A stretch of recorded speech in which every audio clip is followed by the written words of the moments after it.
Hello, everyone, and welcome back to Let's Talk Business, episode number 6. I am your host, Rick Jenkins, and appreciate you joining us.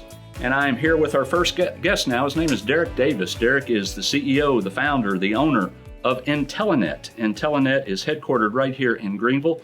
They are a complete technology solutions provider. They provide all kinds of things. He's going to tell us about it, but we're talking IT consultation, managed IT network and cloud services, and computer support, pretty much anything you need in the IT world. Derek can handle it. Derek, welcome. Thank you. Good to see you again. It is good to see you again. Yeah. It has been a while, but you and I have done this kind of thing before, and so I think we know how this works. You ready to get going? I'm ready. Let's go. Let's start off talking about artificial intelligence.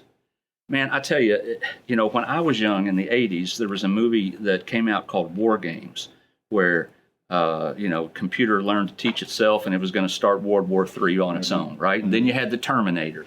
And now all of a sudden, we have these things that make us wonder, my gosh, could some of that stuff be real? What say you? Do we need to really be worried about artificial intelligence? I think we need to be worried about some of the implications of artificial intelligence, because it can be used in nefarious ways. Right. I mean, in general, it's going to be a huge improvement to the way things work in this world. And I've tinkered around with it some. I can see where on the fringes you could run into trouble with people using it against you. And some of those cases are things like revenge porn or what they call deep fake. Deep fake, that's and right. Stuff like that. And it definitely can be used for that. Right. But it also can be used for a tremendous amount of good. So I see it as more of a positive than a negative. Positive outweighs the negative. I had never heard of the term deep fake until you and I did a video several years ago, and you brought up that term, and it was the first time that I'd heard it, and now I see it all the time, but that's scary stuff. Well, it is scary, and one of the things that computers in general are good at these days are generating images. You see it in movies and things like that, for sure. Yeah. Where a computer would generate a stadium full of people or an army coming at you. Yes. But the same technology would allow me to put, my face on somebody that's a whole lot better looking than I am. So. Right. Well, let's stick with AI and just take a little bit of a different turn and talk about chatbots. Sure. Now, that is something that is gaining a lot of steam. There's a little controversy over that in one way or another, but what are your thoughts on chatbots? I think I actually like playing with things like ChatGPT, for example. I've actually used it to generate some scripts that I can run on computers that I would have had to tinker around with for, an hour. This thing spits it out in 10 seconds. So it's, from that perspective, it's really very beneficial. I can see where people might be a little bit concerned that at some point this level of artificial intelligence might replace them in certain fields. Certainly, I can issue a command and have it write a 400-word blog post on email security that would take me, a couple of hours to write and perfect, and it, spits it out in 30 seconds. Right. Let's talk about cybersecurity in general. Several years ago, I felt like every time I turned on the news, someone was getting hacked. Some large company. Pre-COVID, Sure. There was a huge hacking issue that seemed to be, like I say, on TV every single day. Yeah.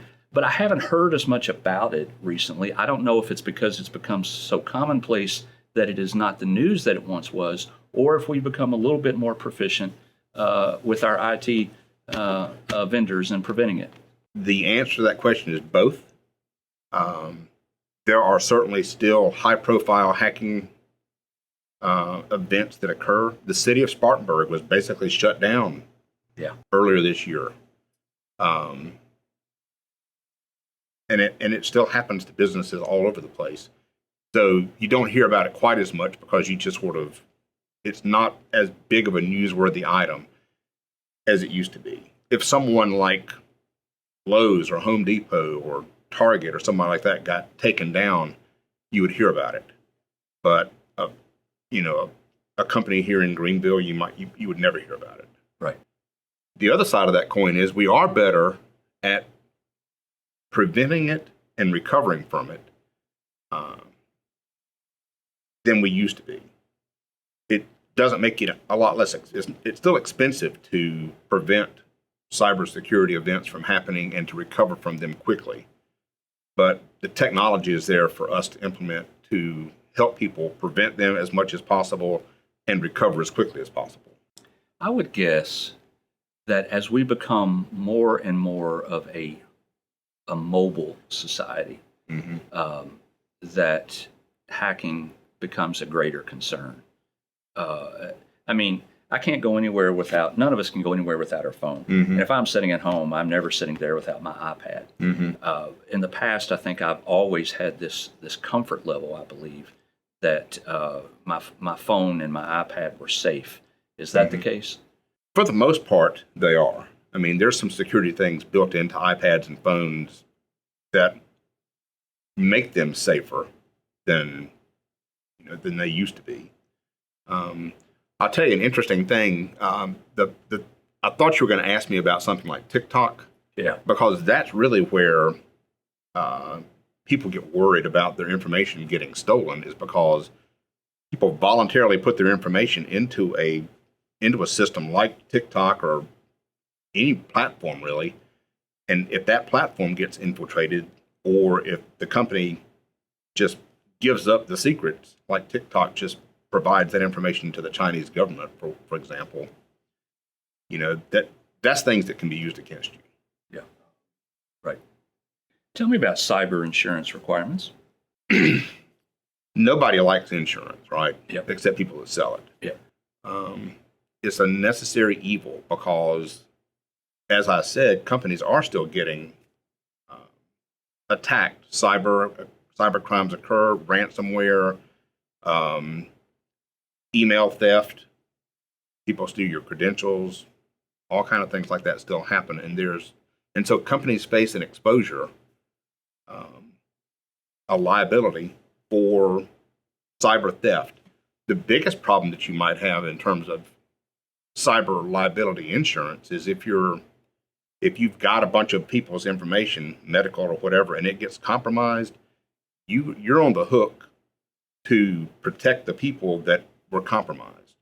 And so you may end up having to pay just tons of money in litigation and to protect them going forward. And so that's what cyber insurance will help pay for that. It'll help pay for the losses in terms of recovering a business that is shut down for a cybersecurity attack. But to qualify for cybersecurity insurance now is much more difficult than it used to be.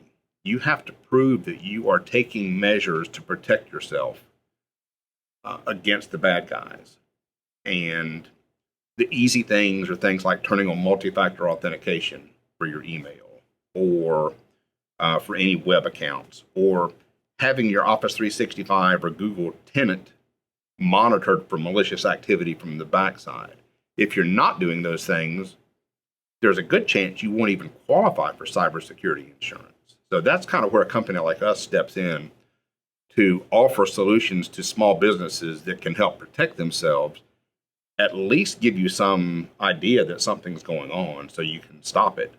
All right, Derek. Well, I'll get you out of here on this. Why don't you just share with our listeners and our viewers a few tips? If you are running a small business and maybe you started your own business or you're in the process of getting a small business off the ground, what are some types of things that you should consider from an IT perspective to make sure that that you're doing what you need to do?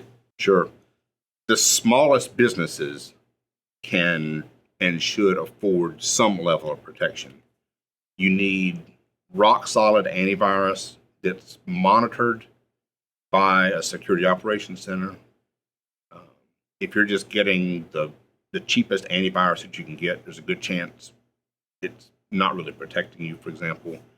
You need your email filtered. Microsoft can do that. There are certainly third-party companies that that we use that can do things like that. And you need to set up basic things like I mentioned, multi-factor authentication. Things like that will stop a big chunk of cyber crimes.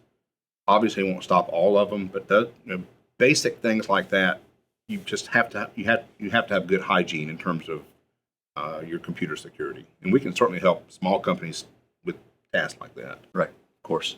Got to use some common sense these days, right? Common sense is not as common as it used to be. And not as sensical as it used to be. I hear you. Folks, that is Derek Davis. Derek is the CEO, the owner, the founder of Intelli-NET, South Carolina, an IT all solutions company providing all types of IT solutions. Headquartered in Greenville, but doing business everywhere. Derek, appreciate you. Certainly. And folks, don't go anywhere. We'll be right back here in just another minute and a half with another guest. See you in a minute.